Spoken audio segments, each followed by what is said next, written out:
What was it like working with David again on this project, which was perhaps his last? Did he give you any creative input? No, through the years, David was instrumental in being present in certain meetings, trying to get it set up. But once we got it set up, David is very protective of his own vision. And consequently, he's very, very protective of another filmmaker's vision.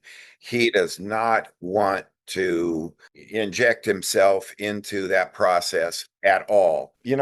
Prior to working with Lynch, I worked with Lucas for a number of years. Oddly enough, I met both guys exactly the same way. One day the phone rang and somebody said, "It's George Lucas wants to talk to you." And I was in denial. I was like, "Get out of here. Who is this?" They said, "No, no, pass the phone along." And this voice comes on and says, "Hello, this is George. I want you to come work with me." And I said, "Well, maybe you ought to meet me first." And then years later, the phone rang and it was some woman claiming to be David Lynch's assistant. I hear this, "Hello, this is David Lynch. I want you to cut Blue Velvet for me." And I said, "Maybe you ought to meet me first." It worked once, why not twice? Exactly.